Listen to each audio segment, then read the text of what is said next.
Hello बच्चों, आशा करती हूँ कि आपको कल का वीडियो समझ आया होगा और आप सब ने अपना एक्सरसाइज भी कर ली होगी।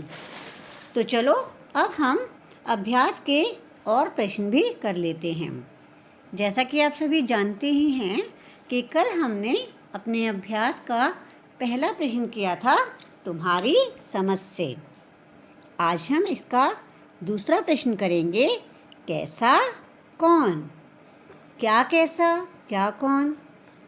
तो बच्चों, यहाँ पर आपको कुछ उपमाएं दी हैं और उन उपमाओं के बारे में पूछा है कि इन उपमाओं के जैसा कि ये उपमाएं कैसी हैं और इनके जैसा कौन है। अब आप सोच रहे होंगे कि ये उपमा क्या होती है। बच्चों, जब हम किसी एक चीज़ की तुलना किसी दूसरी से करते हैं तो उसे उपमा कहा जाता है। जैसा कि आप सब देख ही रहे हैं, यहाँ कुछ शब्द दिए हैं। सूरत सी, क्या? चमकीली। सूरज कैसा होता है? चमकता हुआ। तो आपसे पूछा गया है कि सूरत सी चमकीली, क्या? थाली। आप यहाँ पर कुछ और शब्द भी प्रयोग कर सकते हैं, जैसे सूरत सी चमकीली बिंदिया, सूरत सी चमकीली अंगूठी आदि। चलो बच्चों, अब हम इसका दूसरा शब्द देखते हैं। तो हमारा दूसरा शब्द है चंदा सा। और चंदा कैसा होता है? सुंदर। सबको सुंदर लगता है ना चंद्रमा? तो चंद्रमा सा सुंदर, क्या? चेहरा। चंद्रमा सा सुंदर क्या होता है? चेहरा। इसके बाद हम अपने तीसरे शब्द को देखते हैं, हाथी सा। और हाथी शब्द को सुनते ही हमारे दिमाग में आता है बड़ा, भारी भरकम, ताकतवर। तो हाथी सा बड़ा पहाड़ या हाथी सा बड़ा व्यक्ति। इसके बाद हम अपना नया शब्द देखते हैं, जोकर सा। जोकर सा, जोकर को याद करते ही हमारे दिमाग में क्या आता है? फनी। जोकर कैसा होता है? फनी होता है ना, मज़ेदार होता है, सबको पसंद आता है, सबको हंसाता है। तो जोकर सा मज़ेदार। कौन? लड़का। परियों सा। परियां कैसी लगती हैं सबको? अच्छी लगती हैं। तो हम कहेंगे परियों सा अच्छा। कौन? बच्चा। इसके बाद हम देखते हैं गुब्बारे सा। और गुब्बारा कैसा होता है? फूला हुआ। बादलों के भी, बादल जो थे वो भी गुब्बारे से क्या थे? फूले हुए थे ना। तो गुब्बारों सा फूला हुआ गाल। ढोलक सा। ढोलक कैसा होता है? मोटा। और ढोलक सा क्या होगा? मोटा पेट।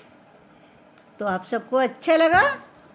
चलो, इसके बाद हम अपना अगला प्रश्न करते हैं, जो कि है कविता से आगे। मतलब कि इस कविता में जो शब्द आए हैं उनसे संबंधित कुछ प्रश्न।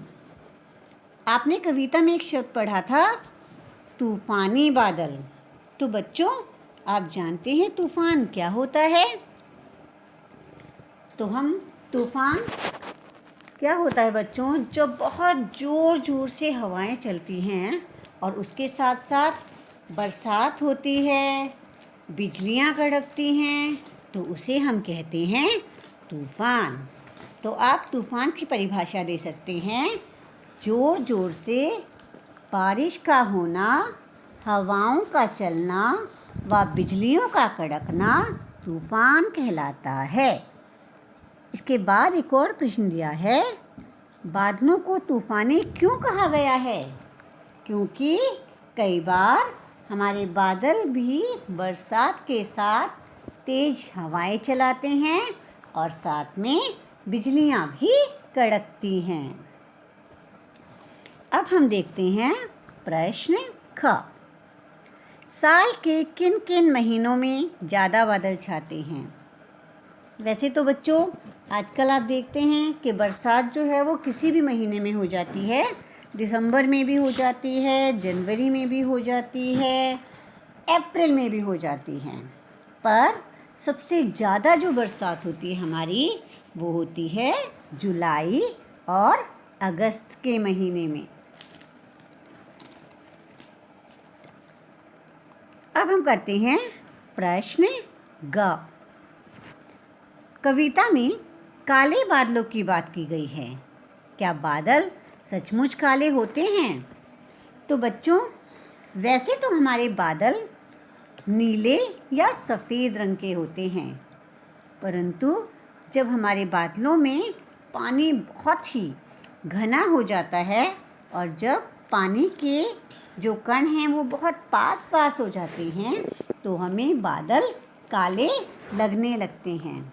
पर सच में इनका जो रंग होता है वो आपका नीला या सफ़ेद ही होता है।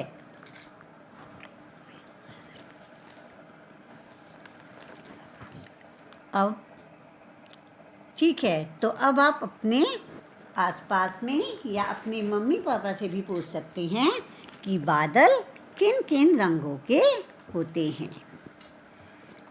इसके बाद हम अगला प्रश्न करते हैं, बादल कैसे कैसे बादल। और ये तो हमने कल ही कर लिया था। मैंने आपको एक्सरसाइज में दिया था ना कि आपको बादल बनाने हैं और उनमें रंग भरना है, तो वही बादल आप दोबारा भी बना सकते हैं। तो ठीक है बच्चों, आज के लिए हमारा इतना ही काफ़ी है। तो मैंने आपको जो प्रश्न करवाए हैं, कौन कैसा, कौन कविता से आगे और कैसे कैसे बादल, इन्हें आप अपनी उत्तर पुस्तिका में कर लीजिएगा। बाकी के जो प्रश्न हैं वो हम कल करेंगे।